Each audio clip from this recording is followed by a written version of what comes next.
Skyhawk Sport Network here with head women's basketball coach Taylor Harris following the team's 65-61 loss to CSU Pueblo in the team's home Rocky Mountain Conference contest on Friday night. Coach, what are your initial thoughts following tonight's game? I really felt we played so hard, and we had goals that we had set for this game, and we met 2 out of the 3 goals. And we've got to take those small victories there. Of course, I really feel for the girls because they played so hard and we had such a great week of practice, and I felt like we were ready for this moment. And we were. And there's just a few bounces that didn't go our way. And a lot of credit to CSU Pueblo. Very well coached team. That's an NCAA tournament team. That's a team that beat the number 1 team in the country.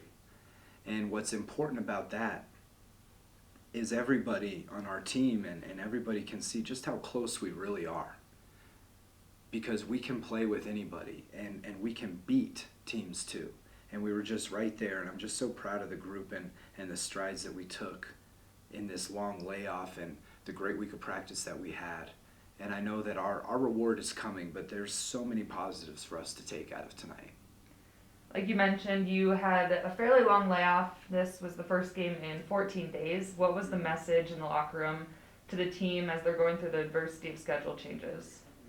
Well, I think the number one thing is staying together and understanding that our culture is what makes us really good. Our culture of loving each other, being great teammates, staying positive. And that's what got us through. And to be honest, we didn't really... we looked at it as a great opportunity for us. We had the adversity of, not having the game last weekend. School starting a little bit later gave us a great opportunity to really be with each other and focus on basketball and being with each other for just another week. And I thought it was a great opportunity for us. And I thought we just really came out with a lot of excitement.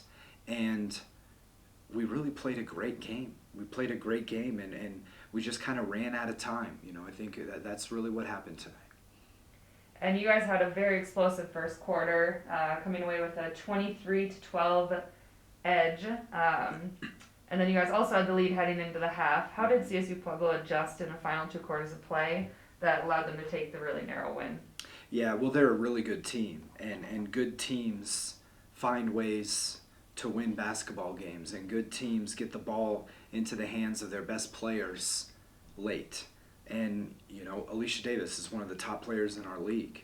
And she really had a great game. And we did the best we could to make her touches difficult. We tried to have ball pressure on the guards, tried to get a hand in front of Alicia, but she's a really good player. And she made some plays, and not even with scoring, because when she got the ball, we knew the focus was on her, and she had some great passes out of the post that led to threes and that led to some twos.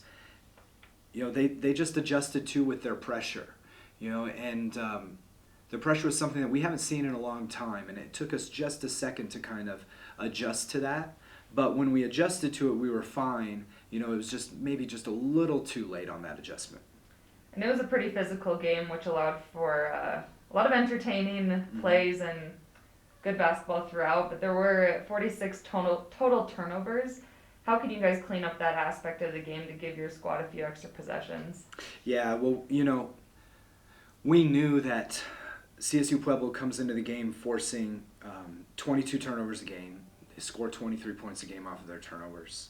So we knew that was a big focus, and our goal was to stay within 16 turnovers. And if we did that, we would have a really good shot at winning. And we finished with 22. And it's just those extra turnovers, those 6 extra turnovers, could have led to probably 5-7 points. And those are hard to overcome.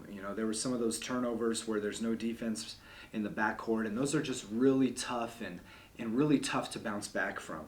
But we knew it was going to be like this. And we wanted to match their physicality, match their aggression. We did not want to be passive. We wanted to just be the aggressor in this game, and we really were for the first 2.5, almost 3 quarters. And then it just kind of flipped, and we just ran out of time to really match that aggression that they had. And Brooke McGee had a really great night defensively with a career-high 10 rebounds. Seemed like every time you guys needed her, she was no quit, a lot of hustle, kind of not giving up on any plays. How does her being on the court affect the team? Well, Brooke is just, she does the right stuff. She's in the right place. She's very versatile. She's very long. She's very aggressive. She does all those right things. And we talked in the locker room before. We said, someone tonight's going to have a career night. We don't know who, we don't know how, but someone's going to do it. And credit to Brooke. I mean, 3 offensive rebounds. Kelsey, 3 offensive rebounds. And those girls set goals to have 3 offensive rebounds tonight.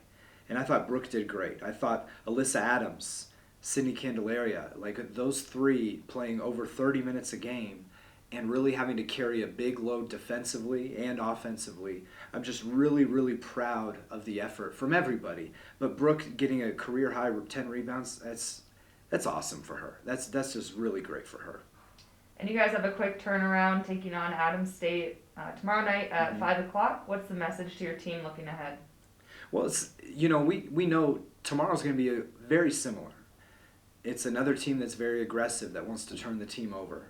And we have to just be more disciplined, making sure we're taking care of the ball, but also look at the great things that we did tonight. We held CSU Pueblo to shooting 22% from the 3. Our goal was to keep them at 30. That's really good. We wanted to hold them under 12 offensive rebounds. We held them to 10.